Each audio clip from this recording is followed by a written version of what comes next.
Good afternoon. We have a quorum. Clerk, please call the roll. Senator Douglas. Senator Southworth. Senator Yates. Present. Representative Bowling. Here. Representative Hart. Here. Representative Mentor. Senator Meredith. Here. Chairman Cook. Here. Okay, first item on the agenda is consideration of the minutes of the February 9th meeting of the committee. Is there a motion that they be considered as being approved? So moved. Second. Motion by Co-Chair Meredith, seconded by Representative Bowling. Clerk, please call the roll. Senator Douglas. Senator Southworth. Senator Yates. Representative Bowling. Yes. Representative Hart. Representative Mentor. Senator Meredith. Aye. Chairman Cook. Aye. Motion carries. Total number of items on the agenda today, we have 229 in the amount of $351,901,840.75. There is one vendor who is in the process of registering with the Secretary of State's office. That is number 50 on the PSC routine list, and the university is requesting a deferral. Do we have a motion to defer? Motion to defer. We have a motion by Representative Bowling, second by Senator Douglas. Clerk, please call the roll. Senator Douglas. Yes. Senator Southworth. Senator Yates. Yes. Representative Bowling. Yes. Representative Hart. Representative Mentor. Senator Meredith. Aye. Chairman Cook. Aye. Motion to defer carries. Next is the deferred list. We have number 69 from the July routine. That's the PSC green list. If the representatives are here, please identify yourself for the record. Yes, Mr. Chairman, I'm Kerry Harvey, the Secretary of the Justice Cabinet. Yes, sir. Good to see you again. Thank you for being here with us. You want to give us an update where you are? Yes, sir. Happy to be here, and I do have a good bit of information for the committee today. I'll try to make it brief, and I think all the members will recall the history of this particular contract. I'm happy to report that the RFP process for a new toxicology vendor has now been completed. We have reached an agreement on a new contract that happened just last week. The new vendor will be Axis Forensic Toxicology. Again, the contract was signed last week. It will be effective March 15th. The new contract will end on June 30 since we can't cross the biennium, but we anticipate that it will be renewed for an additional period of time beginning July 1st. The new contract amount will be $325,000, which is a quarter of the estimated maximum amount of $1.3 million. But of course, the actual cost of the services under this contract don't necessarily relate to that amount, and instead is determined by the volume of and the kind of tests that are ordered. Happily, the pricing under our new contract is virtually identical to the pricing under the contract with Axis, which expired last summer. And so the pricing is more favorable than under our existing contract, which is actually what's on the agenda today. As for the existing contract that is on the agenda today, we intend to leave it in place for a period of time to ensure an orderly transition to the new vendor. And we're doing that. I think the members of the committee will recall the circumstance that I found when I arrived at the Justice Cabinet last August was that the old toxicology contract had expired, but that vendor retained, I think, better than 200 untested samples. And so that created not only a good bit of confusion, but an absolutely unacceptable delay in getting those tests completed.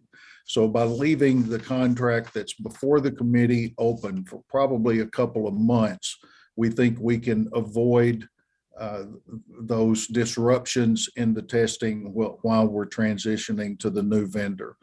We intend to work very closely, of course, with the medical examiner's office, as well as our friends in the Coroners Association, to make this transition as smooth as possible. And I think, I know this has been a tortuous process for all of us, but I believe that we've reached a positive outcome, and I'm happy to report that to the committee. Thank you. And I really mean that. Thank you. And it hadn't been torturous. Maybe it took a couple months to do it, but it sounds like we're getting it right. So really, thank you. Yes, sir. Comments, Thanks. Co-Chairman Meredith? Just, I'd like to express my appreciation as well, but also give kudos to this committee, because when this process started, I don't think we understood what hornet's nest we were getting into, but we did know that we were going to spend substantially more money on those services we had previously, well in excess of $1 million, and maybe much more than that.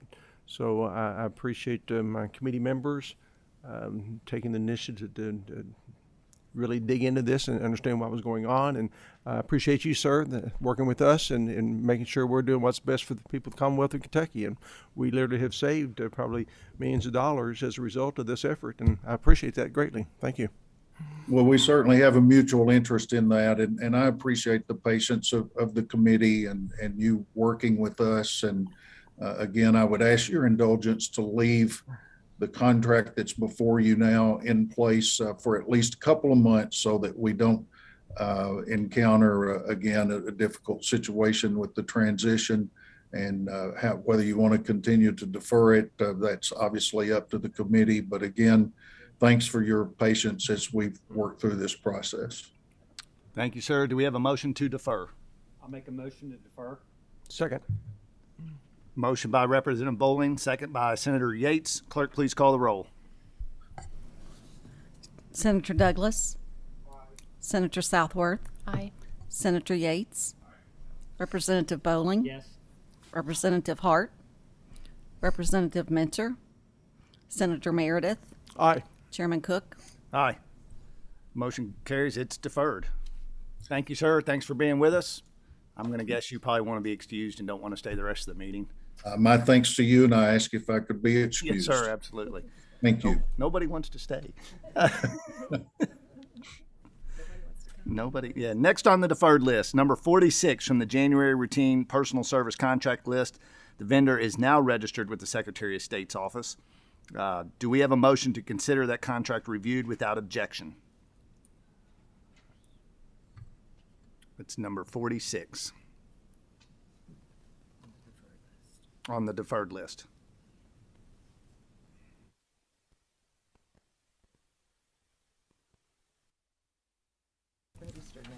Hold on. I'll make a motion to. Okay. Okay. Motion by Yates, second by Chairman Meredith. Clerk, please call the roll. Senator Douglas. Senator Southworth. Aye. Senator Yates. Representative Bowling. Yes. Representative Hart. Representative Mentor. Senator Meredith. Aye. Chairman Cook. Aye. Motion is deferred. Next order of business is consideration of the agenda, including the deferred list, corrections list, personal service contract list, PSC amendment list, memoranda of agreement list, memoranda of agreement amendment list, and Kentucky Entertainment Incentive Program agreement list, except for those items selected for further review. Do we have a motion to consider the contracts reviewed without objection? So moved. Second. Motion by Chairman Meredith, second by Representative Bowling. All those in favor vote aye. All opposed, nay. Clerk, please call the roll. Senator Douglas. Aye. Senator Southworth. Aye. Senator Yates. Representative Bowling. Yes. Representative Hart. Representative Mentor. Senator Meredith. Aye. Chairman Cook. Aye. Motion carries. First items on the polled list are with CHFS, Office of the Secretary, and are numbers 2 and 3 on the routine PSC green list. If the representatives are here, and they are, please come forward and identify yourself for the record. Mr. Chair, before he starts. Yes, sir. Before he starts, could we possibly do 12 and 13 as well at the same time? Because I think the issues are probably the same. And since that falls under this cabinet, maybe we can expedite this. All right, let's do it. We'll can- bring yeah. 12 and we'll do 12 and 13 as well. You got it, Senator Yates. Welcome. Please introduce yourself. Hit the green button. Thank you. You might have to pull yourself a little It's been a while. You've been virtual too long. I'm Eric Friedlander. I'm Secretary of the Cabinet for Health and Family Services. Hello, I'm Lisa Lee. I'm the Commissioner for the Kentucky Department for Medicaid Services. Hi, I'm Astrid Masterson with the Office of Administrative Services, Executive Director. Okay, welcome. Senator Meredith, do you want to start us off? I most certainly will, and I will let the committee know that Secretary Freelander have had some communication about this. And, here's the dilemma. I think maybe Chairman Cook, you've got the same issue, is when we receive these contract descriptions, we get abbreviated and very abbreviated description. And for the first two contracts, $50 million, and it just lists as vendor multiple.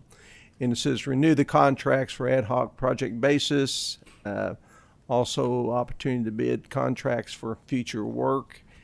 And therein lies the problem, and this is a conversation that we have had, because specifically our responsibility is to examine whether the service could or should be performed by state personnel for personal service contracts, memorandum agreement, examine the duration and amount of the contract or agreement, and examine the appropriateness of any exchange of resources or responsibilities.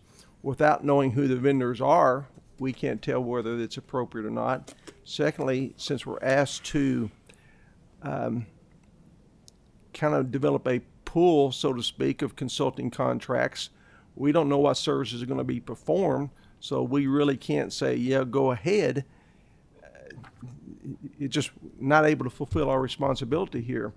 And as I think I mentioned to you, Secretary Freelander had the same issue with the University of Kentucky, that we have over $300 million in consulting contracts are used on an as-needed basis. And again, I don't want to create work for you folks. I know that you've got a lot to do, but we need to come together some way to try to address this deficit of information that we have, but allow you folks to do your work. In a sidebar conversation we had earlier, I think maybe we may have come up with a possible solution, is that, and again, the two biggest issues for me are I don't see just multiple. I need to know who those vendors are, because, I would hate to see a contract come back later that's Eric Freelander, LLC Consulting, and, well, it was here. Right. So that's the issue. But also, if you're doing work, we find out retrospectively, that could have been done, should have been done within your cabinet, we had no way of knowing that as well. So what these folks have kind of proposed, and I would agree, is that we would be provided the list of vendors, which I think has been provided with our packet in the very, very back. And secondly, what they've committed to is, since these are on an as-needed basis, that they would tell us what that scope of work is going to be before that contract is actually, that vendor is actually engaged. Is that a fair way to put that? Yes. Thank you for that. And I appreciate your reaching out and our ability to communicate and hopefully clear the air. And I do understand your perspective, and certainly this committee's role. What will happen within the context of these contracts? We will develop really what we need from these contracts, and we will send them out to this pool of contractors. So that development of what we need and what we're looking for, let me give you an example so it's more concrete. Within our Ryan White program at Public Health, there's an HIV/AIDS program. It's federal government, so it's always complex. We've been trying to get somebody to consult with us for a couple of years now, and essentially have failed. And we need to break these things up to get some folks to help us with these programs. We will develop internally a request that will go out to all these vendors, and then they will essentially come back with what their prices are for doing those projects. I'm committed to sending any of those and all of those to you as we go through that process, both so that you can see those, and then you can see which vendors are engaged. And happy to provide that. My goal is to be transparent. You all need to know, and folks in the Commonwealth need to know. So this doesn't all go to one vendor, or it doesn't all go to two vendors. We want you all to see that we want to use vendors as equally as possible. I'm excited about this list of vendors. Ernst & Young, some really top-notch folks who I think will be able to help us. I referenced, I think, as you and I discussed, I'm hopeful that Senate Concurrent Resolution 20 passes for folks to be able to examine the cabinet. I think we can bring some additional assistance to bear, and that's what I would hope to do. Those kinds of things that can help us all understand really some of the things that we're doing better, as well as then within Medicaid. I'm sorry, Commissioner Lee, but also those the waiver pieces, as we look at reimbursement rates. That all takes. We can't do it. We need assistance to be able to help with that. And those are the kinds of things. I'm just giving you some examples of the types of things that we'll be looking at. I didn't want to leave it so vague. Mr. Chair, may I continue? Appreciate that. Wish I could share your excitement about consultants and using them. It's been my experience that very rarely do we ever get our dollar's worth, but I understand they're a necessary evil of doing business. Only other concern, maybe objection I have is you may have heard I have a real aversion to contracting with companies from California because they have boycotted our state. Yes. And you've got one here. Is this one absolutely necessary? This was done through an RFP. This list of vendors came up through an RFP. They were scored technically, and if they made the technical score, they were added to the you'll see them on the list. A few of them, and I think I sent those to you, that didn't make that technical score were not added. This group did. I don't know how else to exclude. I don't know how else to exclude them since they made the technical score. I think, if I could, the only thing that I would add is that this is a common practice in other state Medicaid agencies because the Medicaid agency is so huge. I mean, we have a $15 billion budget. Our administrative costs are not even 2%. So you can imagine, and I know we've heard, workforce issues, the state wrestles with the same issues. Our Medicaid employees are overworked and underpaid. This will be short-term staff, if you could look at it, augmentation to help us with short-term projects. Again, we would put out a statement of work. Vendors would bid on that work, and we're not necessarily sure who would be the winner of those bids. So it's likely that the organization from California may or may not even win one of those scopes of work. And again, we'd be more than happy to share that scope of work with you before we even put it out to make sure that we're all on the same page about the work that is needed in the Medicaid program, so that we can make sure that we're running our program as efficiently and as effectively as possible to improve the lives of those we serve.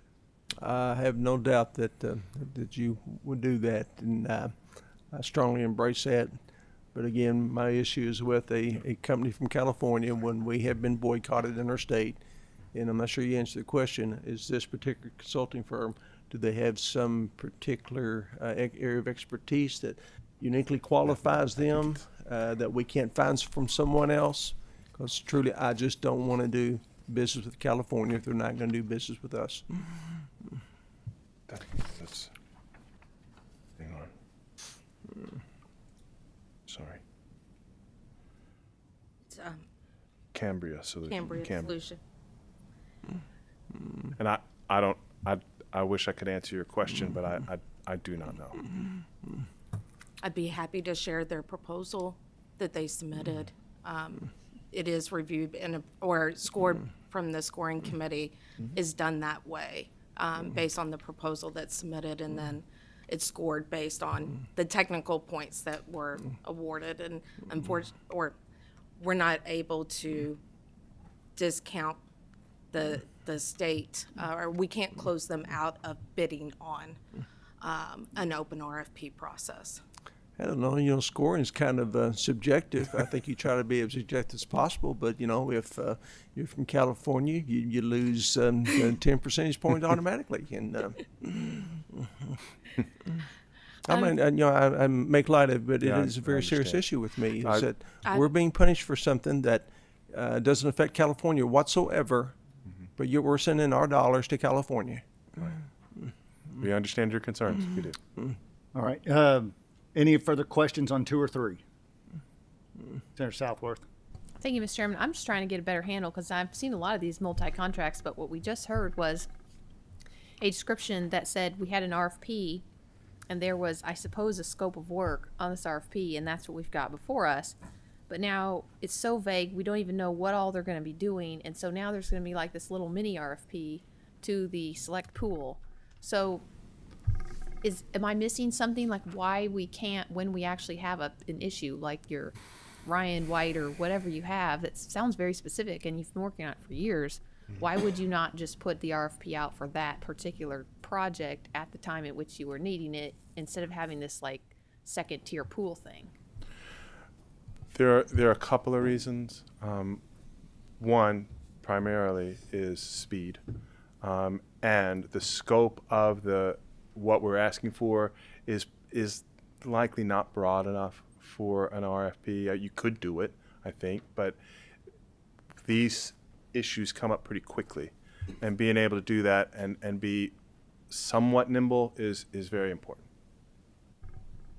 Okay, thank you. I always thought it was for nimbleness, but then we just heard about, long-term type, long-standing issues, so that may be the disconnect there. Okay, Thank you, Mr. let's, Chairman. any other comments on 2 or 3? If not, I'll entertain a motion to consider the contract. Mr. Chair, we're going to extend that to 12 and 13. We need to do 2 different, Okay. we got to split them. So we'll do a motion for 2 and 3 first. Thank you, Senator Yates. Is there a second? Second by Senator Douglas. Clerk, please call the roll. Mr. Chair, before we do that, can I just clarify the motion, and not to belabor this, but I think the motion needs to be stated that we approve a contingent upon receiving information from the respective cabinet and Medicaid to validate. What he said, Senator Douglas?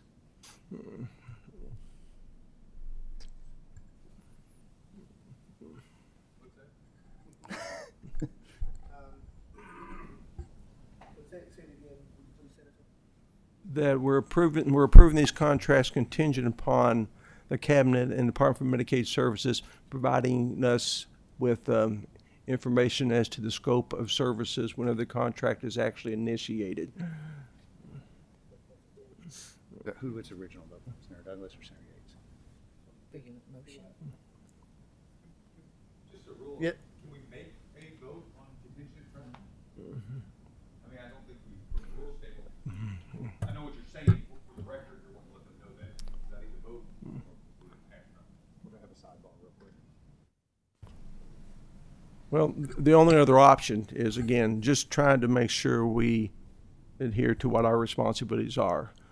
Only other alternative we have is to disapprove the contracts, let them go to finance, and they'll have to overrule us, which they used to do anyway. So whatever the preferred method is, but I think this is a kind of a leap of good faith on all of our parts. So I agree, Chairman Meredith. They've come here in good faith. I moved it.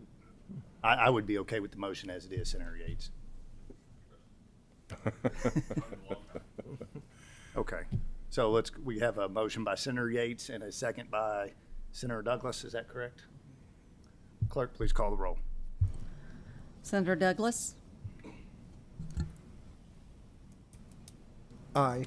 Senator Southworth, Aye. Senator Yates, Representative Bowling. Yes. Representative Hart, Representative Mentor, Yes. Senator Meredith, aye. Chairman Cook. Aye. Contracts 2 and 3, motion carries. We now have 12 and 13. Make a motion to consider item 12 and 13 approved, reviewed and approved. Second. Okay, we have a motion to consider 12 and 13 reviewed without objection. Clerk, please call the roll. Mr. Chair, sorry to interrupt. Yes, again, sir. but interject again, but I think we need to have the same proviso on these 2 contracts that we had the 2 previous, because we're approving these contracts without knowing what the scope of work's going to be. Yes, sir. So I'd ask Representative Bowling if he would amend his motion to reflect that. Or withdraw his original motion and amend. We just agreed that they were going to do it on good faith. That's what we agreed on the first 2. Say again? Oh, now we're going to reflect the length. I'm not going to reflect. Okay, clerk, please call the roll.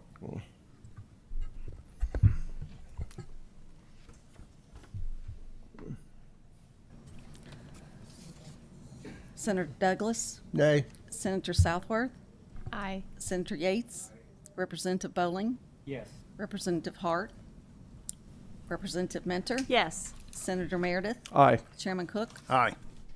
12 and 13 are reviewed without objection. Motion carries.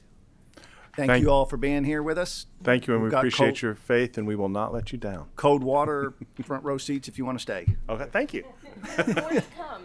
More contracts to come. Let's see, where are we now? 8. Okay.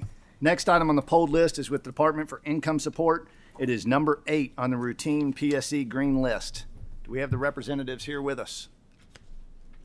Yes, good afternoon. I'm Wesley Phelps, Medical Relations Branch Manager for DDS, Department for Income Support.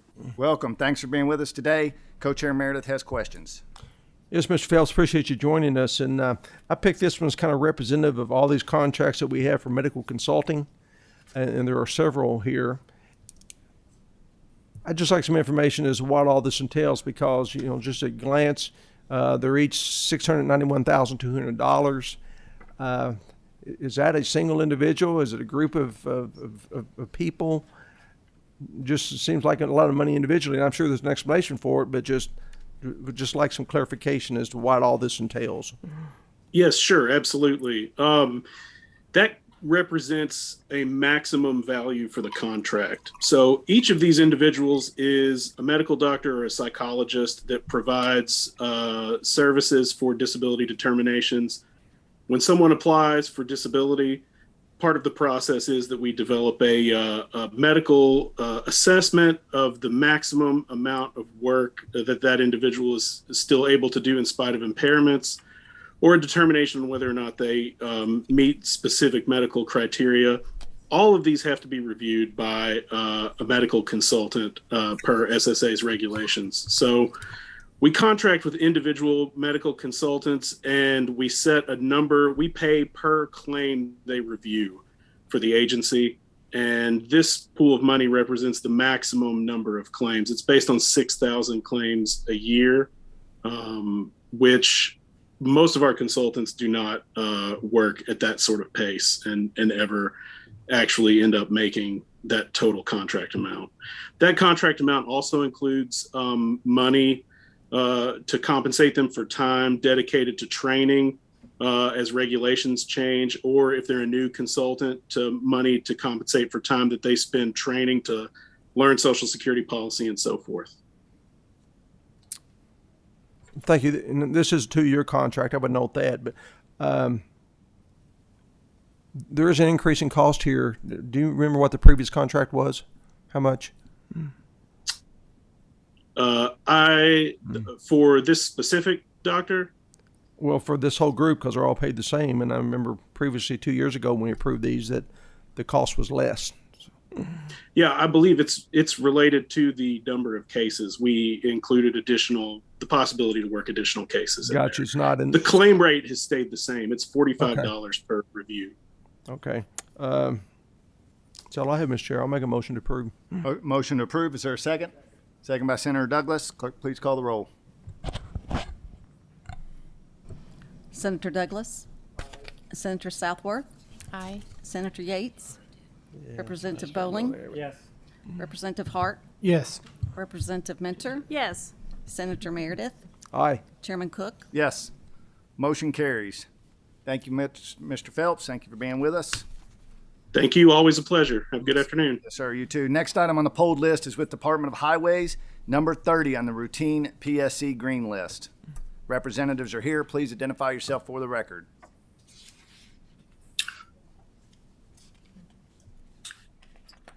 Good afternoon. I am Eric Pelfrey, our Director of Professional Services. I'm joined by a few members of our Division of Environmental Analysis, who this contract is actually through. I believe that Director Danny Peak is also on the call, along with Assistant Director Dave Harmon and Project Manager Andrew Logsden. All right. Very good. Thank you for being with us. Senator Meredith. Yeah, we've got a big crew. I'm sorry to bring all of you to the table because this is a pretty simple little question. I'm just curious, is this $1 million amount not to exceed? It is. It's an upset limit, not to exceed. And Yes, sir. I assume there's a good possibility that it could be less than $1 million. Absolutely, and almost always they are. We have similar to the contracts that Mr. Freelander discussed. These are upset limit contracts, not to exceed that amount, but we rarely hit that upset limit. We try to gauge what we believe is a accurate utilization rate going forward, but we don't. We almost never hit the upset limit. All right, thank you. Mr. Chair, I have no other questions. If there are no other questions, I'll make a motion to approve. We have a motion by Senator Meredith. Is there a second by Representative Bowling? All in favor vote aye. All opposed no. Clerk, please call the roll. Senator Douglas, Senator Southworth, Aye. Senator Yates, Representative Bowling, Yes. Representative Hart, Yes. Representative Mentor, Yes. Senator Meredith, Aye. Chairman Cook. Aye, motion carries. Thank all of you for being with us. Appreciate your time. You're welcome to stay and watch us on Zoom if you want to. I'm going to head home to these two right now. So thank you all. Appreciate your time. Thank you. Next item on the polled list is with the Office of the Controller. It is number 52 on the routine PSC green list. Number 52, if the representatives are here, please come forward and identify yourself. Good afternoon, Brian Thomas, General Counsel of Finance and Administration Cabinet. Welcome, sir. You flying solo today? Well, if we have questions about the necessity of testing, Dr. Stack may be available. All right, great. Co-Chair Meredith has questions. Yeah, it's very similar to the questions I had previous about, the multi, but I think you provided us a list of who those vendors are. So really, I think my question is directed more, is this one as well, one of those 51 million not to exceed, given that COVID seems to be subsiding to some degree? Is that fair? Senator Meredith, in terms of the amount of the contracts, you're correct. That amount is a not to exceed amount.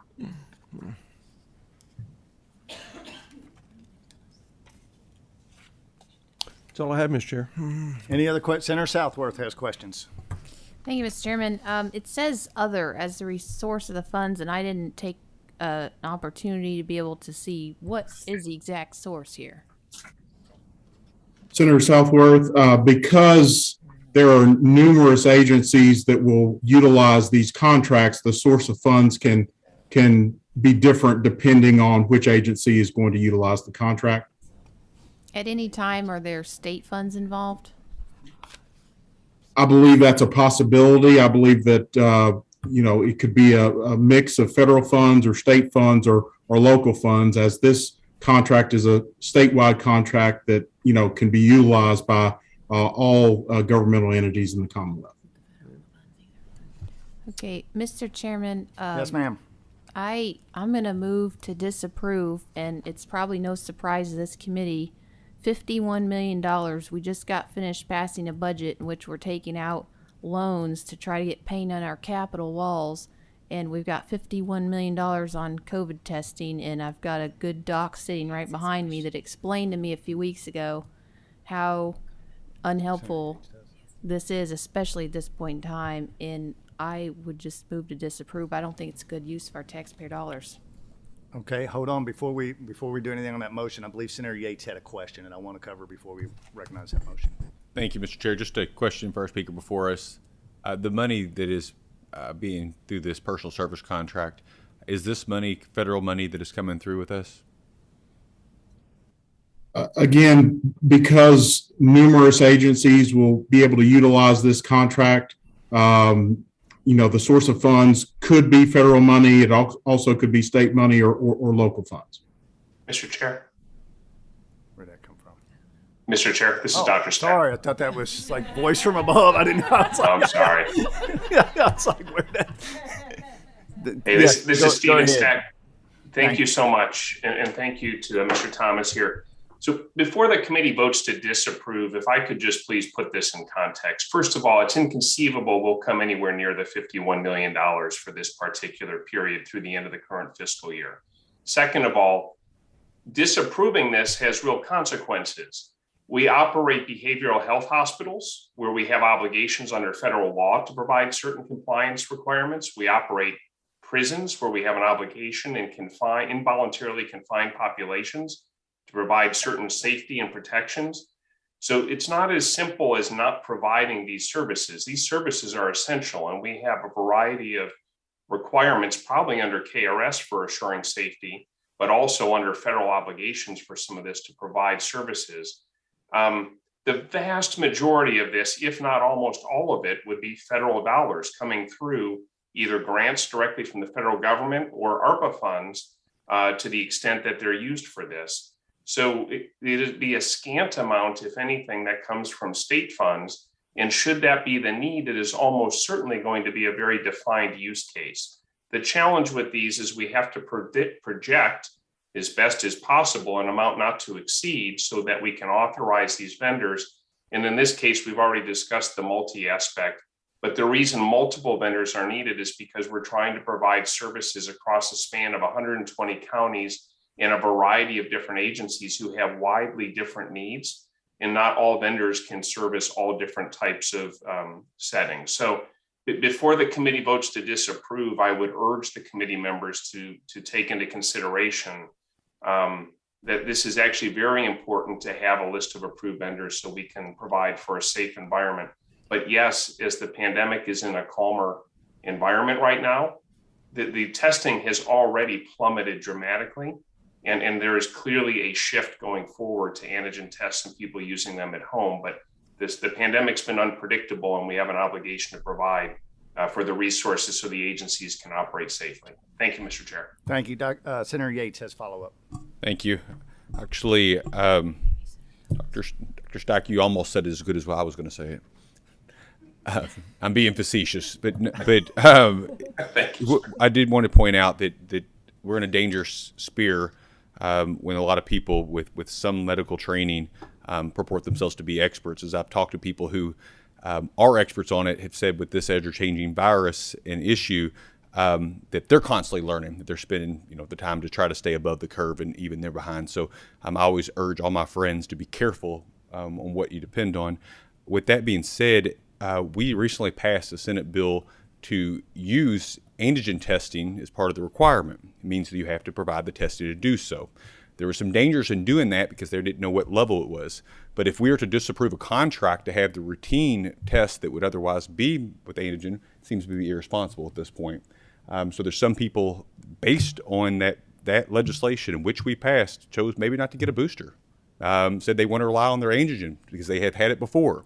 Now, if we don't have the testing for the antigen, well, then that may have just been, well, it would have been in jest. So I hope that we wouldn't disapprove this. And I always worry about when we do have this federal money, the ARPA funds, some of the actions that we do here that sometimes can be making a stance, otherwise be political, can really hurt Kentucky financially, especially if we have agreed to receive those under that. So I don't know what the benefit at this point would be.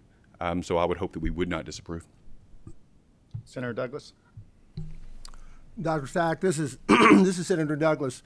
I'd like to remind this committee that approving or not approving this contract has nothing to do with the type of test that we're going to do. Nothing. It has to do with the amount of money that we're providing to do these tests and whether this amount of money is necessary. If we're going to discuss the fact that, well, we're not going to go anywhere near using this amount of money, I'd like to either hear an amendment to the amount of money that you're asking for, or at least get a better idea of the amount of money that you think you're going to need. But it has nothing to do with what type of test we're going to be using. Thank you, Mr. Chairman. Thank you. Mr. Chair. Senator Meredith. To Dr. Douglas's point, I understand what he's saying. And I think the commitment I like from Dr. Stack, and I want to appreciate the job you've done in the past couple of years to try to wrap your arms around this whole situation. And again, this falls a little bit out of the purview of our committee, but it helps substantiate our responsibilities. If he could provide us a report on possibly a quarterly basis as to what those expenditures are, so that we could kind of track this and see exactly what we're spending, would that be appropriate? I think it is appropriate, and Dr. Stagg, you have swayed my decision where I was going to be on this, because I appreciate what you just said, and I think Senator Meredith, Co-Chairman Meredith, has a very fair point on this. If $51 million is going to be way high, I would like to see some kind of tracking to see where it actually is going to be. Is that something you are willing to work with us on? I think the finance cabinet probably better to answer that, but I think that. Yeah, so, we can certainly work with committee staff to see what, what we can provide. But again, this is a contract for multiple governmental entities, including local governments. So we should be able to provide information in terms of the spending on the contract, but we may be limited in terms of, information from those local entities. Senator Yates. First of all, thank you for that response. But as someone who worked closely with some local entities, I think that any money sent down there, they can be, we can make sure we can track how that is spent as well. So that could work its way up. So if for instance, if there's a certain amount of money go to local government, whatnot, that you could say that, so many $1 million went to metro government and it was spent in these pots, and they can report back. I know that we have that restrictions from state funding all the time. And so I appreciate that. And I think it is important for this committee on here, if we're going to talk about approving the $51 million, that we would just have a quarterly report of how that was spent, and just say that when you do spend that to local governments, that they say how that money is spent within, and we work their way up. And I don't think that's asking too much, and I'd appreciate it if you make that a requirement before spent. And I think that would get this contract passed and through, and hopefully that is something we can do repetitively, and we can avoid a lot of this. Thank you. Senator Southworth has one more question, then we're going to have a motion. Yeah, I was going to add to that report, just this one contract's not the only contract that's kind of been the offender. I've been tracking contracts this whole time. All these contracts in the same category, they're always these up to contracts. And I'm just wondering, is there a mechanism we can maybe have in place to where we always get a report on what the actual contract was? Because instead of piecemealing one off here and one off there. That's really all I have to say. Okay. So right now on the floor, we have a motion from Senator Southworth to defer. We do not have a second on that. Senator Southworth, do you want to? It was a motion to disapprove, Mr. Chairman. Motion to disapprove. Do you want to stay with that? Absolutely. Okay. Is there a second? There's a second by Senator Douglas. All those in favor of disapproving the contract, vote aye. All opposed, vote no. Clerk, please call the roll. Senator Douglas. Senator Southworth. Aye. Senator Yates. Representative Bowling. No, and I'd like to explain my vote. These COVID funds, I am sympathetic to Senator Southworth's motion, but these COVID funds, these are monies that are coming down from the federal government, and so we're trying to make a decision on the state level on monies that are being dispersed federally to fight COVID. And I think right now they're up in Washington right now fighting over another $15 to $20 billion in COVID relief funding. That's ongoing. I wish it would stop. I wish we'd get over this chapter and kind of put this behind us like most people. But at the same point, the state voting yes or no on this is not going to stop Washington from doing what they're going to do. So I vote no. Representative Hart. Yes. Representative Mentor. I vote no. Briefly explain. I concur with Representative Bowling. We don't need to say goodbye to money that we may need later, and I don't think we need to disapprove this to make a statement when it can involve the fiscal health of the Commonwealth. Senator Meredith. I'll explain my vote. I vote no, and the principal reason is I think we're on a fine line as to whether this really falls under the purview of this committee or not. We're supposed to look at as to whether it could be performed by state personnel. Obviously, it can't because of the scope of this project. And secondly, the amount and duration. The amount is still kind of hanging out there, but we've got a personal commitment that we'll be giving reports quarterly, so I think that kind of addresses that. And lastly, the appropriateness of exchange of resources. So really, to try to address the scope of this contract, I really think isn't within our area of responsibility. So again, I vote no. Chairman Cook. I vote no for all the reasons listed before me. So motion to disapprove fails. I'd like to make a motion that we be provided with a quarterly report by the Office of Controller as to how these funds are expended and with whom. And I second that.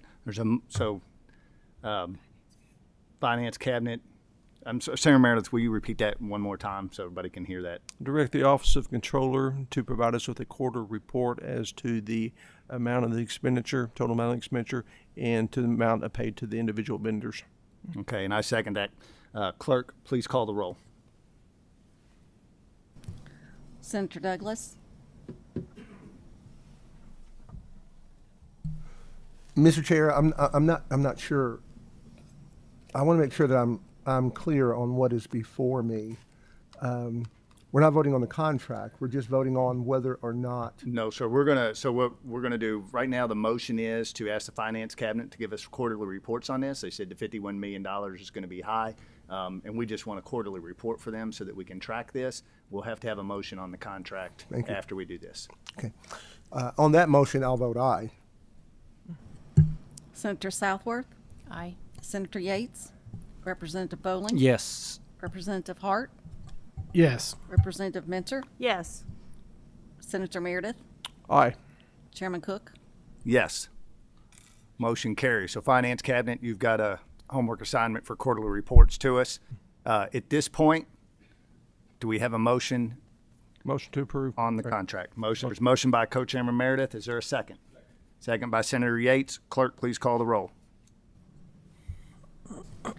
Senator Douglas, Senator Southworth, Suspend my vote, Mr. Chairman. Yes, ma'am.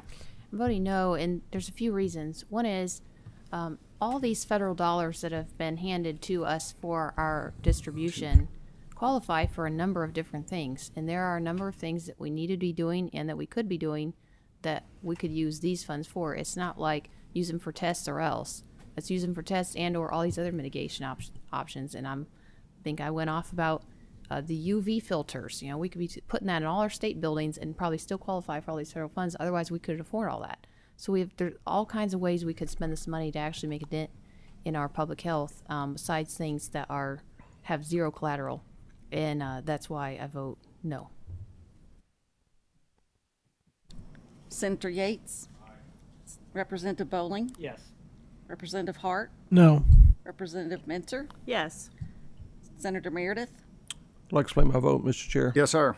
I vote aye on this, and again, just want to reinforce that I don't think it's our role to tell how the money should be spent. We're just supposed to opine on the amount, the duration, and whether it could be performed by state employees or not, and whether the amount of resources we're exchanging are appropriate. So I think we're a little bit out the bounds of our responsibility if we start dictating to cabinets, departments as to how they should spend their money. Chairman Cook. Yes. Motion carries. And Finance Cabinet, you understand what we've asked of you today? Yes, I understand. Thank you. And thank you. We appreciate that and look forward to seeing you back each quarter. Motion to consider the contractors reviewed, and motion passes. So thank you all for being with us today. Next item on the polled list is with Western Kentucky University. It's numbers 57 and 58 on the routine PSC green list. If the representatives are here, please identify yourself for the record. Hello, Chairman Cook. This is Jennifer Smith. I'm Executive Director of Government and External Relations for WKU. And with me is Dr. Julia Roberts, and I'll let her introduce herself. Hello. I'm not quite sure why I'm not showing up. You're here. Can you hear? We can see you. We can hear you. Welcome. Okay. Okay. Thank you very much. Okay. I appreciate the opportunity to appear virtually rather than making a trip to Frankfurt. I'm Executive Director of the Center for Gifted Studies at WKU, and it is this contract that you've called. We have no state or federal funds involved in the contract. The contract is for educational consultants who will conduct a one-week advanced placement summer institute. And the College Board requires that we select from the list of consultants who are endorsed by the College Board. Okay, thank you for that explanation. I believe Senator Meredith has a question. I do appreciate you testifying for us this afternoon, particularly this late in the afternoon. But mine's very simple. You folks don't come before this committee very often, but the issue I have is when it identifies the agency vendor, it just says multi. I don't know what that means, how many vendors you're using, who you're using. And in order for us to do our due diligence, I just want to make sure that this isn't a consultant that might be somebody's aunt, uncle, or something of that nature. So without identifying who those vendors are, it's just a little problematic for me. We have 38 consultants who are being paid through the multi-contract.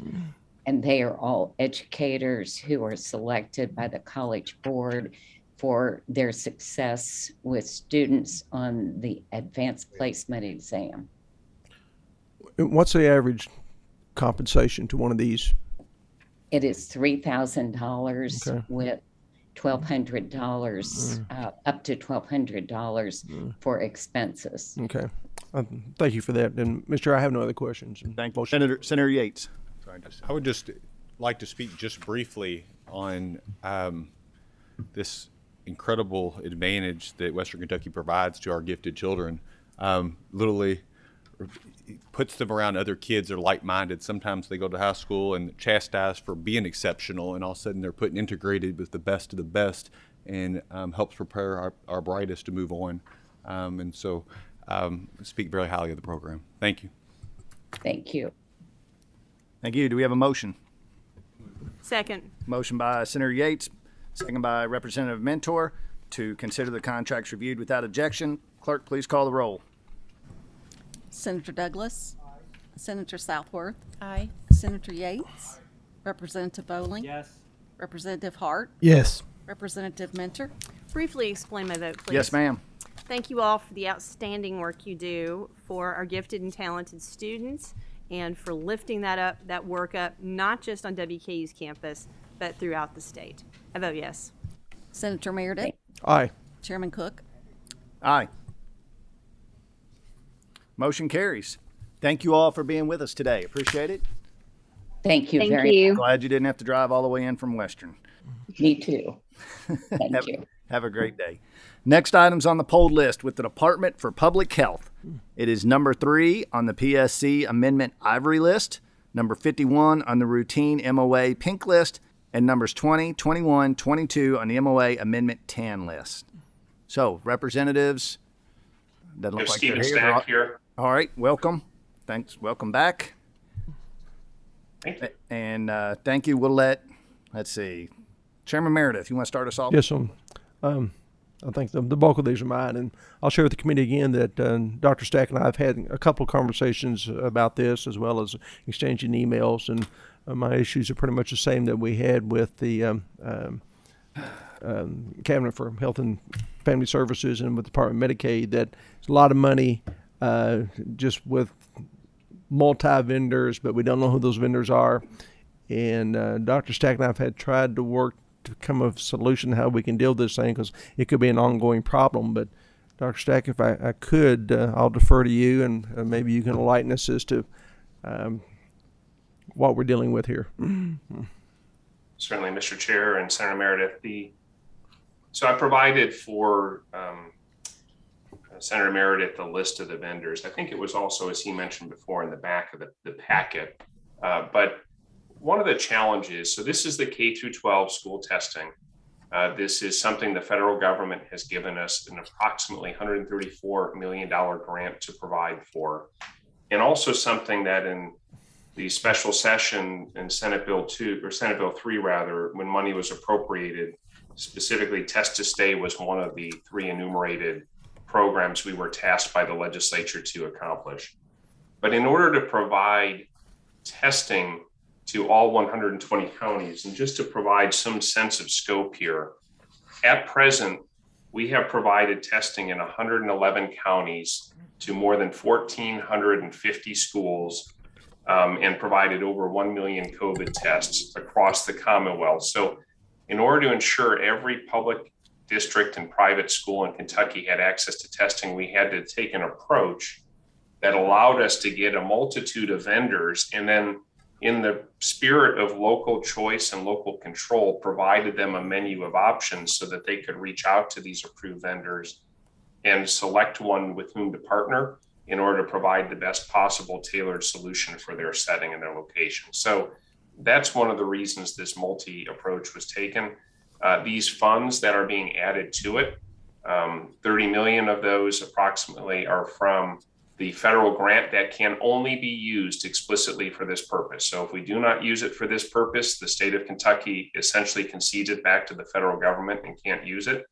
And then $10 million is from the ARPA appropriation that the legislature provided in the special session. So, and again, the schools reach out directly to these vendors. There's a web page where they can go and look at one-page descriptions for all the allowable vendors. And the schools themselves are the ones who select the partner with whom they partner. Senator Meredith, I hope that addresses some of the questions, but I'm available for more if you need them. It does for me, Dr. Stack. Appreciate that. And Mr. Chair, I don't have any other questions. I'd open up for the committee if you'd like. Thank you. And I'll just make the comment, I actually really appreciate the K through 12 testing. I've got kids, and it's allowed them to stay in school. I've got a son who's constantly got sinus problems, and it's nice that he can go and just get tested, and they say, yep, just sinuses again, and stay in school and keep him there. So I for one, am appreciative of this.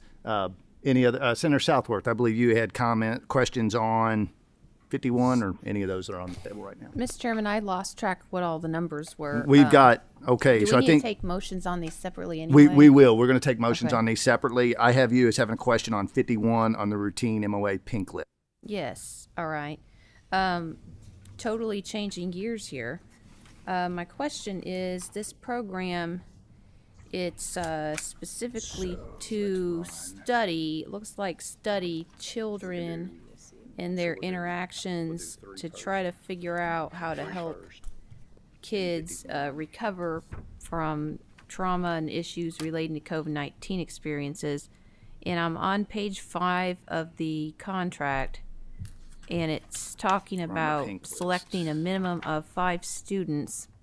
And I'm thinking to myself, 5 students is a very small number. First question that comes to my mind, are these students selected with parental consent? And second question, how in the world do we do a study like this inside of FERPA regulations that would keep these students' identities anonymous, for example, if there's only potentially 5 in a study? So in the purposes and background in the contract, it describes this is a program that the Foundation for a Healthy Kentucky has already done in Jefferson County. I think they then moved to extend it to Russell County.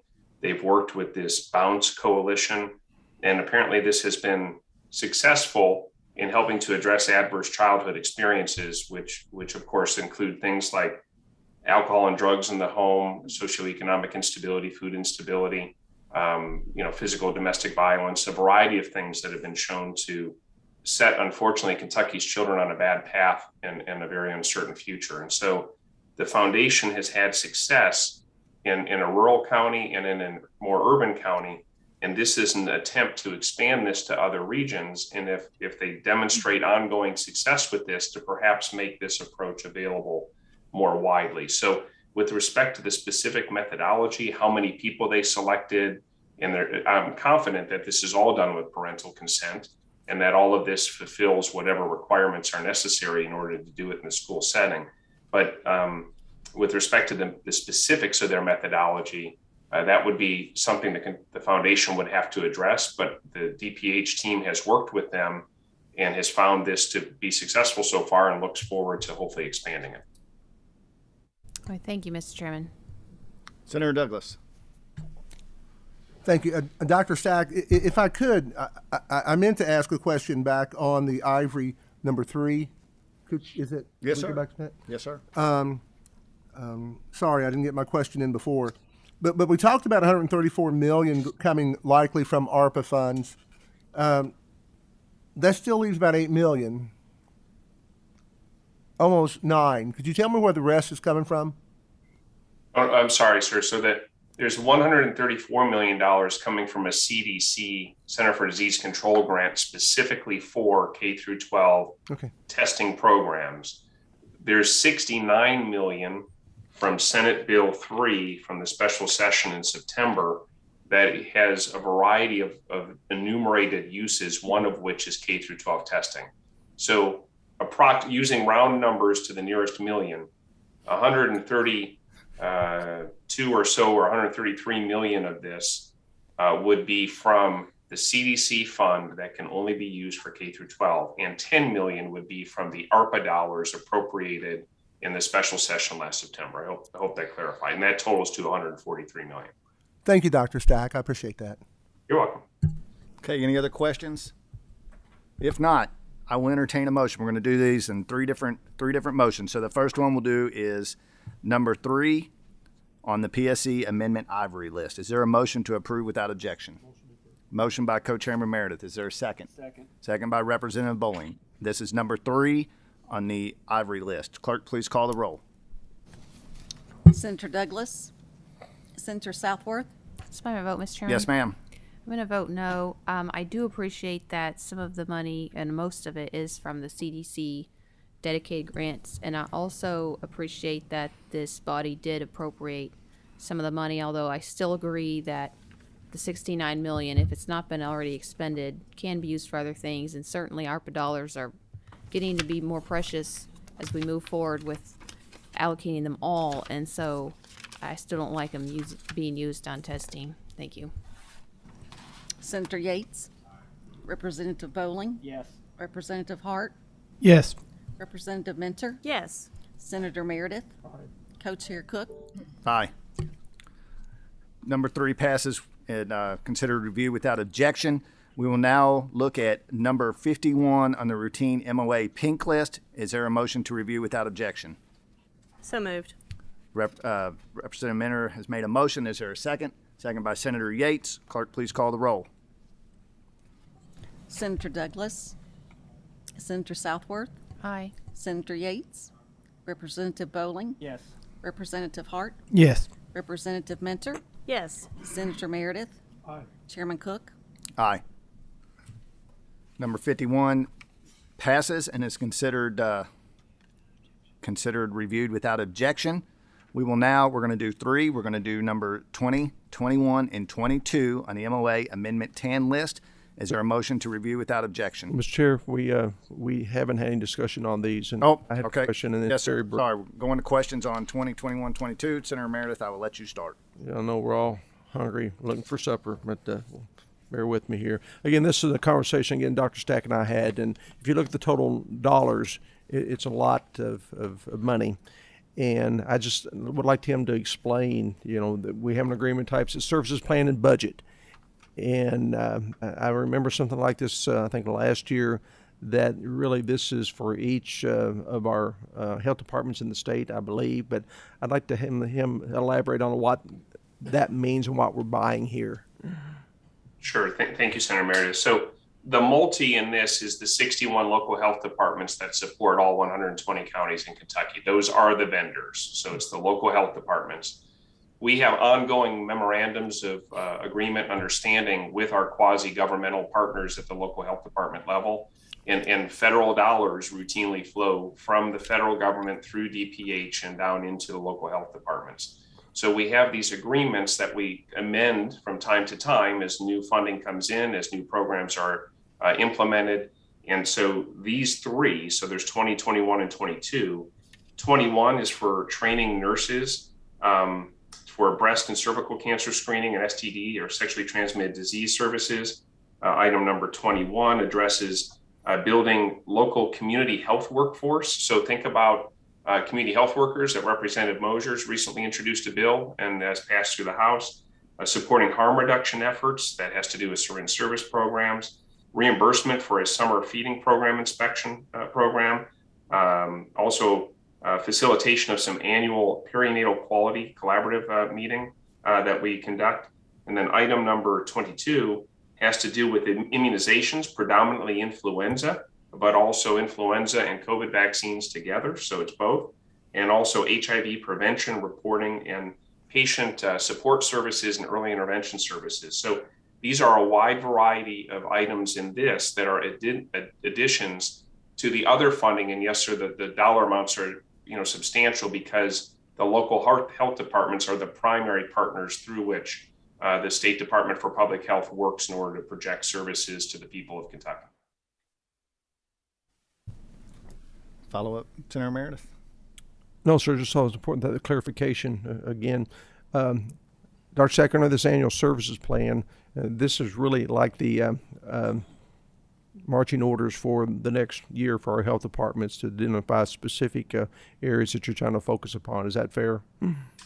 Yes, and for some of these, for the planning and budgeting, yes, some of that has to do with specifically building and then executing some of these programs. And I think sometimes the language is not our best friend here, because when people put together short summaries like this, it doesn't really capture the fullness, but then you'd have to read a lot of the documents to get into the details. So, but yes, this would be planning and budgeting in order to provide the services I just described verbally. Well, thank you, sir. I appreciate the information. And Mr. Chair, I have no other questions. Anybody on the committee have any further questions? If not, I'll entertain a motion to do 20, 21, and 22. So moved. We have a motion by Senator Meredith to consider as 20, 21, and 22 from the MOA TAN list approved without, contract reviewed without objection. We have a second by Representative Bowling. Clerk, please call the roll. Senator Douglas? Senator Southworth? No. Senator Yates? Representative Bowling? Yes. Representative Hart? Yes. Representative Mentor? Yes. Senator Meredith? Aye. Chairman Cook? Aye. Motion carries. 20, 21, and 22. The MOA Amendment 10 list are considered reviewed without objection. Thank you. Thank you, Mr. Chair. I'll depart now unless you need me further. You want to stay? Nah, it's a very generous offer. Someday somebody's going to offer. They're going to stay with us. Thank you. Have a good evening, everyone. You too. Thank you. One day. One day. Yeah. Okay, next item on the polled list is with the Council on Post-Secondary Education. That is number 3 on the routine MOA pink list. Is this, and I believe we all have is that the? No, that's for education. Oh, okay, that's another one. Okay, sorry. So number 3 on the routine MOA pink list. Welcome. Please sit down and introduce yourself for the record. Green. Okay. There you go. Now. Welcome. Hello, I'm Leslie Brown. I'm the Executive Director for Administrative Services with the Council on Post-Secondary Education. Welcome. Thank you. Senator Southworth has a question. Thank you. And perhaps you have not had the wonderful experience of hearing me talk about this last month and perhaps multiple months before, but I want to just ask on page 3, the focus on this is an emphasis on instilling confidence in the efficacy of vaccines and ensuring equitable access, so forth. Going on to page 4, it says we're going to target student populations with the disproportionately low levels of vaccinations. Incentives, information campaigns, peer counseling, and other methods. And I have a question for you. The groups that have disproportionately low levels of vaccination include people with religious objections, Black people who have been historically not treated correctly as far as, trying out new unapproved methods of things. How in the world can we say that this is a good bang for our buck when we may be essentially just the mission here, I think's off? So if I may back up just a little bit here. So we are a fiduciary on this contract, meaning that Senate Bill 3 allocated funds to Department of Public Health, who then passed it through to us to pass it through to the Association of Independent Kentucky Colleges and Universities. So we have been working with Dr. O.J. Aleka to identify the needs of those campuses. This language that you're referring to here is taken directly from the parent contract that was heard by this committee last month. I do want to point out a few things about this contract, though. There is no enforceability on that. If you will notice, it does state that in the statement, but it does not address what we would do to make sure that happens. So as far as the Council on Post-Secondary Education is concerned, when we reach out to IQ, we are looking to make sure the money is spent in one of four manners: vaccine, testing, supplies and services for COVID, that could include janitorial supplies, and anything to combat COVID, including the quarantining of students. We are not dictating to the institutions that they have to use the money on any one of these categories. We are not telling them they have to use them in all the categories. So what are we looking for here is making sure that that money is spent in one of those four categories. I know that doesn't really explicitly address your question, but there is no enforceability in this contract on that clause. All right, thank you. Senator Yates, you have a question? No, I just think within the standards of the scope of this committee, I would make a motion to approve the contract. We have a motion to consider the contract reviewed without objection. Is there a second? Second by Representative Mentor. Clerk, please call the roll. Senator Douglas, Gosh, I feel like Scrooge today. No. Senator Southworth, No. Senator Yates, Representative Bowling, I'm going to pass. Representative Hart, Yes. Representative Mentor, Yes. Senator Meredith, Aye. Chairman Cook. Aye. Number 3 is considered, contract is considered review without objection. Thank you very much. Okay, Appreciate thank it. you. I don't think she's going to stay either. She's going to leave us. Ah. All right, next item on the polled list with Department of Agriculture, numbers 55 through 60 on the routine MOA pink list, and numbers 20 and 25 on the MOA Amendment 10 list. So, Department of Agriculture, are you with us here today? Please identify yourself. Yes, we are. Dana Feldman with KDA. Ian Hester, I'm the Foods Distribution Division Manager for KDA. Okay, welcome. Let's start off. Senator Southworth has questions on 55 through 60. Thank you, Mr. Chairman. I'm reading here, and it says that $500 million will be available as supplemental funding for the Emergency Food Assistance Program, and the state agencies will be able to accept up to $100 million of that amount as administrative funds. The remaining funds would be available for food purchases. Am I clear that the total funds we can get pulled down is 500 and 20% of that can go to admin costs? No, that is nationwide. That is the nationwide figures. So that's for all 50 states. Are we Our portion is only the 1.4 million. Are we still using 20% for admin costs? We're not using any for admin costs. Okay, so the 100 and whatever is actually food.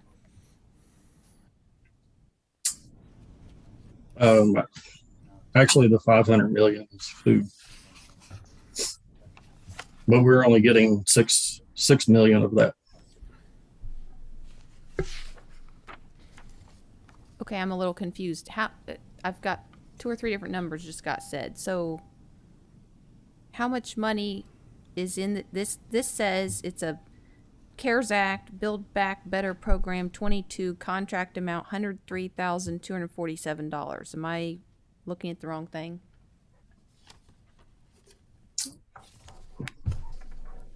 That one's for the Northern Kentucky Food Bank. I'm sorry. I believe. For example, that you're right. There are a few different ones here. So were you just giving me the total? Is that what that was? Yes, I'm sorry. I apologize. I'm looking at a few different things. Okay, so all of this is basically we're buying food and giving it to the groups that do food. Is that accurate? Yes. Okay, thank you. Any further questions on 55 through 60? Motion. We have a motion to consider contracts 55 through 60 on the pink list, considered reviewed without objection. Second. Second by Representative Bowling. Clerk, please call the roll. Senator Douglas, Aye. Senator Southworth, Aye. Senator Yates, Representative Bowling? Yes. Representative Hart? Yes. Representative Mentor? Yes. Senator Meredith? Aye. Chairman Cook? Aye. 55 through 60 are considered reviewed without objection.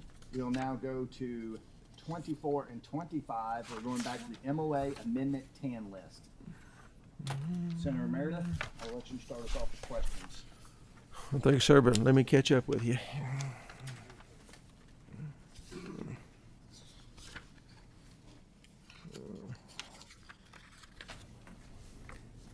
Thank you for your indulgence, and again, this is a simple one. And just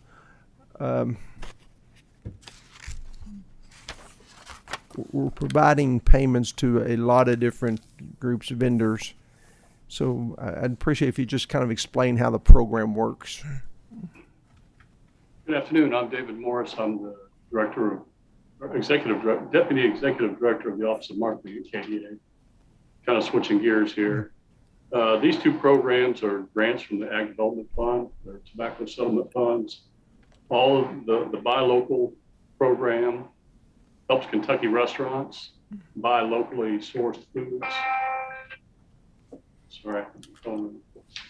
Point of Purchase Pop grant program reimburses Kentucky Proud members up to 50% of eligible advertising and marketing expenses that incorporate the Kentucky Proud logo and that promote agricultural products in the United States. The approval amount is based on the applicant's direct farm impact. So the initial contracts were approved for a certain amount, then we don't pay until they send in receipts that we can verify do directly impact local farmers. I think that answers your question. Here you have, and just wanted that clarification. I mean, as far as a multi, we're looking at probably hundreds of people, businesses. Yeah. Is that fair? Yes. Okay, thank you. All Kentuckians too. All Kentuckian. All Kentucky. Isn't that wonderful? We need more of that. We like that. That's all I have, Mr. Chair. Do we have a motion to consider? So moved. We have a motion by Second. Co-Chairman Meredith. We have a second by Representative Mentor to consider items number 24 and 25 on the 10 list considered review without objection. Clerk, please call the roll. Senator Douglas? Senator Southworth? Aye. Senator Yates? Representative Bowling? Yes. Representative Hart? Yes. Representative Mentor? Yes. Senator Meredith? Aye. Chairman Cook? Aye. Motion carries. 24 and 25 are considered review without objection. Thank you, Department of Agriculture, for being here with us today. You're welcome. Thank you, to and stay have a on nice if you'd evening. like. Next item on the pulled list with Department of Education, it's number 66 through 69 in the routine MOA pink list. All the members, please take note that we had a handout handed out to us when you came in. I think everybody has that. If you're here, representatives are here, please step forward or identify yourself for the record. Good afternoon. My name is Karen Worth. I'm with the Division of Budgets and Financial Management. And I also have with me today from the Program Office, Office of Teaching and Learning, Mickey Ray, who is our Chief Academic Officer, and Program Consultant Dana Steele. Welcome. Senator Southworth has questions. Thank you, Mr. Chairman. And typically when there's 4 in a row, it's like 4 of the same thing. But in fact, all 4 of these are different. So I'm going to take them one at a time. And if we end up with any snags, I might make a motion. But otherwise, I'll try to put it together. Number 66, I'm going to start with on this striving reader. I'm on page 3, and we're talking about a literacy assessment system aligned with state standards, but it's focusing on, it's a literacy plan for birth through grade 12. So I'm not aware of any state standards or even scope of authority that the Department of Education has on children as young as birth. And I want to find out, we've got money for childcare out there. We've got money for education. And it looks like to me there's might be a conflation of money or mission or target. Can you explain exactly how we're doing this? Thank you, Senator. I'll begin the discussion and then I will ask Project Director Deanna Steele to jump in as well to have any point of clarification to that. In the case of Caldwell County, they are supporting the Caldwell County preschool as well. We know that literacy needs begin from birth and that the better students are equipped to engage in kindergarten through grade 3 and be reading on proficiency by grade 3, the better they will do throughout their continued education. So this federal grant, the federal funding goes to support multiple schools within Caldwell County. You can see there, again, the preschool, elementary, the primary, middle school, and high school. So that funding is aligned to the Kentucky Academic Standards for Reading and Writing in terms of the literacy standards mentioned there. And there are, I think, in process, early learning standards as well that would be utilized at the preschool level. So what I just heard was talking about preschool, but preschool doesn't start at 0. So are you saying that birth is probably not a correct statement here? It's more like 3 to grade 12? So that's actually the language from the federal grant. So it's a birth to grade 12 grant. That again, that's pulled directly from their grant requirements. Dana, can you speak at all to the way that Caldwell County is utilizing, or are they beginning the funding at the preschool level?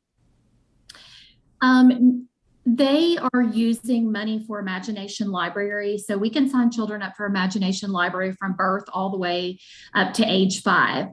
And so they're using that money for signing children up for Imagination Library. They also are providing literacy events throughout the districts where they invite families, and you don't have to have a child who is in school to attend. And when, if parents did choose to attend, they would receive books for young children, and they would also receive information about how to build a strong literacy foundation starting all the way from birth. Okay, thank you for the explanation. That actually makes it even more interesting. It seems like to me we have a budget line item in the state budget for Imagination Library, so I'm really now extra confused on how one county gets a federal grant. So Imagination Library, the line item you have is a matching fund, and our districts can use part of their money for Imagination Library as well, but it would be their half of the amount. Okay, thank you for that clarification. I'm number 6. Senator South, let me stop you because Senator Douglas has a question on that one contract before we jump to the next one. Thank you, Mr. Chair. Now, Senator Meredith this is Senator Douglas. Senator Meredith may get on me about this because I probably am going outside the scope. And please, I apologize if these particular questions sound silly, and I don't mean for them to. Do these kids have parents, for the most part, that you're reaching? I can't speak on the percentage of children, but I will say that they service whoever comes to their school, and so it would absolutely be a mix. It would be children who are in foster care, children who are being raised by grandparents, and children who are being raised by other family members along with parents. So it would be a mix. They service all children in their district. May I one more question? Maybe two. You mentioned participation of the parents. My overall concern, and again, this may not be the proper venue, is that we're continually throwing money at educating our kids and stimulating our kids. And my question is always, why do we have parents? And I'll shut up. All right, Senator Southworth, you want to move to your sure. Next question. Number 67. I'm looking at this. It's $128,000, and it's gonna be more of. I really can't even get a solid handle on exactly what the project is, but I take note that it's March 1st through June 30th, so it's a pretty short deal. And it seems like family literacy is a longer term project than that. So can somebody explain to me what this money exactly is going to and how it fits in with the bigger term, perhaps as a partial piece of something? Absolutely. Yes, we have Felicia Smith, who's with the National Center for Families Learning, and Matthew Courtney on with us from the Department of Office of Continuous Improvement and Support. So this particular contract is a result of an RFP that the department did with our ARP ESSER state set aside dollars. The dollar amount and the time frame you see on this contract is the planning stage of the work, and then there will be a contract for implementation of the work through September 30th of 2024. So I'll let Felicia, Dr. Smith, talk a little bit more about the actual work. Great. Thank you for allowing us to be here today. I think the explanation for the Senator was spot on. I mean, this is just an early part of the planning work to get started for something that is very long-term. And I think that in the previous comments about parents and the importance of parents playing a role in literacy actually should be spotlighted as a part of the work that's outlined in this opportunity for NCFL to work with Kentucky families and children. So the short amount of time for this first proposal and this first contract is really just about the timeline in which it fell on the Department of Education's ability to, use these funds for planning, and then there'll be a longer term contract focused on improvement of family literacy for children and for adults across the Commonwealth. Okay, thank you. Mr. Chairman, is it out of order for me to just make a motion right now on 67? Because I feel like I'm going to start losing track of which one's which. Okay, would you like to include 66 and 67 on that together? Well, I'm concerned about 66. Okay, we'll do 67. Let's just start with 66 right now. Do we have a motion? Do we have a motion to consider 66 reviewed without objection? So moved. Motion by Co-Chairman Meredith. Is there a second? Second by Representative Hart. Clerk, please call the roll. Senator Douglas? Aye. Senator Southworth? No. Senator Yates? Representative Bowling? Yes. Representative Hart? Yes. Representative Minter? Yes. Senator Meredith? Aye. Chairman Cook? Aye. Number 66 on the pink list is considered review without objection. We'll now move to number 67. Do we have a motion to consider 67 from the pink list reviewed without objection? So moved. Is that you, Representative Minter? Motion by Representative Minter. Is there a second? I'll second it. Clerk, please call the roll. Senator Douglas? Senator Southworth? Aye. Senator Yates? Representative Bowling? Yes. Representative Hart? Yes. Representative Minter? Yes. Senator Meredith? Aye. Chairman Cook? Aye. Number 67 on the pink list is considered review without objection. Senator Southworth, do you want to ask questions on 68? Yes, 68. So it's for a strategic analyst of learning position. This is another one of these March 1st through June 30th ones. And I've seen a lot of contracts on the same topic.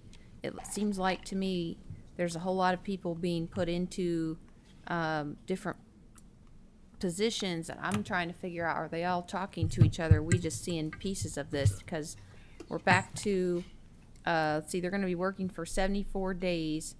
They're going to be monitoring a few schools, trying to figure out what they're doing relating to an inclusive curricula, using this equity playbook we talked about a few months ago, their equity toolkit. And I'm just wondering, what is the full picture of this? And one more middleman, I'm trying to get to the bottom of that. Senator Southworth and all members here, thank you, one, for approving both 66 and 67. I guess the main person or one of the main persons that should be talking should be me. I'm the Deputy Commissioner of Education for KDE, and I also help to oversee the Office of Teaching and Learning where these contracts do reside. And with greater communication, we are able to really look at how can we go about expanding opportunities for more students. You asked a very astute question why these contracts are short. This is a memorandum of agreement between the Kentucky Department of Education and Jefferson County Public Schools, and we are not having to pay this position out for the entire year. It's just for what's left for the remainder of the year. And what's really important about this position here, the person will help us create, revise, and revisit our strategic plan, creating and revising our strategic plan here in the Commonwealth in terms of where we want students to be, where we want students to eventually go in terms of increasing achievement here in the Commonwealth. Some of the job description items here, I don't know if you all had a chance to look at those things, and I certainly will be working with these folks and ensuring there's a great level of accountability in terms of working with me, especially with Division Educator Recruitment and Retention, because we know that there is a shortage of educators not only here in Kentucky but across this great Commonwealth. Even with the heroic efforts through our Kentucky Academy for Equity and Teaching program and the Grow Your Own programs that we see in place already that are really yielding some results, we need to continue to challenge KDE and our local school districts to look at their own strategic plans in terms of how they're going to grow teachers, recruit more teachers, and retain more teachers in their district. We've heard a lot about the coronavirus response relief program, and this person will also work with about 4 or 5 districts to help enhance and change policies. And we know that masking requirements are dropping, and so helping folks to adapt to that and other procedures along with behavior, attendance, and participation in rigorous courses with our CTE program. We talked a lot about having this career technical education pathway program, looking at that program, seeing how that program can grow. And then also, it's equally important that we can partner with other folks across the agency with the Office of Teaching and Learning. We're here now talking about these 2 grants about early literacy, and I do appreciate Senator Douglas's comments about the importance of family, the importance of the support structure at home, helping our kids engage in literacy. We do know if kids are not on grade level by grade 3 in terms of reading, that those students stand a tough chance of graduating from high school and graduating on time. And so that's another activity that this person will do. Is not a consultant, it is a paid position. And then lastly, we want to partner with our local colleges and universities to learn how we can help them grow their own program, how to have a more inclusive group of staff members and inclusive group of educators here in Kentucky.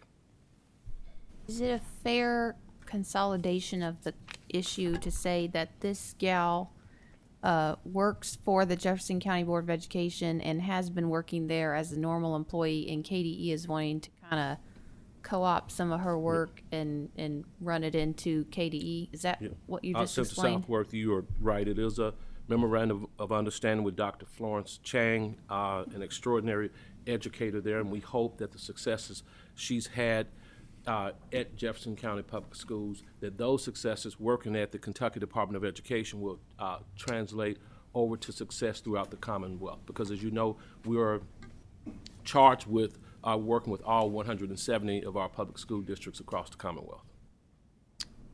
Okay. All right, thank you. Do we have a motion to consider number 68 reviewed without objection? So moved. Second. Motion by Representative Minter, second by Representative Bowling. Clerk, please call the roll. Senator Douglas? Pass. Senator Southworth? Display my vote, Mr. Chairman. Yes, ma'am. I'm going to vote no right now. I wish I knew this person because it would be easier to make a judgment on an individual if I didn't have to judge by the whole, but my understanding is it wasn't a couple years ago. We were concerned whether this district was even going to be able to hold itself together, and it's concerning that that's going to be, we're going to try to pull things out of that to be the model for statewide work in other counties. I feel like it's its own bird. I'm not sure that it really matches to other counties and rural counties, vice versa. So I got to vote no. Senator Yates, Representative Bowling, Yes. Representative Hart, Yes. Representative Mentor, Yes. Senator Meredith, Chairman Cook. Aye. Motion carries. Number 68 is considered reviewed without objection. Senator Southworth has questions on number 69 on the pink list. Okay, final. We're back on March 1st to June 30th, and this time we've got communications helper. And I'm all about communications to a certain degree, but again, we're kind of adding more middlemen, it seems like, because it's going to be communications internally among staff and external audiences. And I'm just wondering why our existing staff can't communicate amongst themselves already. Thank you for the question, Senator Southworth. My name is Tony Cons-Tatman. I'm the Chief Communications Officer at the Department of Ed. I'm the one that provided you with the handout. Welcome and thank you. So I appreciate you taking the time to look over this. Senator Southworth, this is actually going to be some additional help for the communications department, not necessarily internally, but to kind of build upon our United We Learn initiative, which I'm happy to elaborate a little bit more on, because it does involve stakeholders, including our General Assembly, and we're very appreciative of the support we've received already with the coalition. So this is really just to partner with one of our educational co-ops and spread the word of all of the work that we have done since 2020 on this initiative. Was launched initially. We provided our work through the Education Summit, which was in November, and now we are kind of piecing it out across the state. And so that's what I need the additional help for. It will support both the Department of Education and the Kentucky Board of Education in this work, which is also part of our strategic plan. So the total cost of $65,000 for 4 months of work is more than normal state employees make. Yes, this is it falls again. We're kind of in that period. We needed it. We're in need of it now, and so I anticipate that this contract will actually extend beyond. It's the way our fiscal year falls. So that's the total amount. I don't anticipate it being a total of $60,000, essentially $65,000. It's just that I wanted to put a dollar amount on there, which I had in my budget already, to essentially cover us through June 30th, and hopefully be able to continue this or complete the work during that time for less use of funds. Mr. Chairman, I'm still a little confused on how we keep getting these contracts, and they're for specified amounts of time and for specified scopes of work, and I still don't know how much money we're going to spend on it. That's my only concern. So, I can address, essentially, we weren't ready for this work back in January, which is when, we could have, we started the process of how we were going to be reaching our stakeholders across the state. And so now I am ready for it. I feel like if we don't need to use the money now or back in January or February, I wanted to wait until we were ready to expend the funds in my general fund budget for this position. And it's just it is not a permanent staff position for the Department of Education. I am beyond my cap allowance. I would love to add, additional staff as everybody else in the state would. However, this is really short-term help that I need. So I think this is the best use of our funds. And I think you will start hearing a lot about this initiative in your communities. That's what it's designed to do as we embark on this new endeavor at the Department of Ed. Thank you. Any further questions? And if not, I'll entertain a motion. Question from Representative Bowling. kind of follow up on Senator Southworth. So, I mean, it's $465,000 for a period of 4 months, but you don't expect that much to be spent on it. So, I mean, have you hired the person? Have you brought them in? So what will we be spending? Representative Bowling, no. I expect this actually to maybe fold out over the next 6 months. And so that is what that dollar amount is for. But our fiscal year ends on June 30th. And so that is I put the total dollar amount that I think that we will spend throughout the course of this. I'm hoping that we'll be able to finish the work by June 30th and I won't have to extend it. But that is the total dollar amount that I've allotted for the entire project. And I'm sorry, what was your second question? I believe that was it. Okay.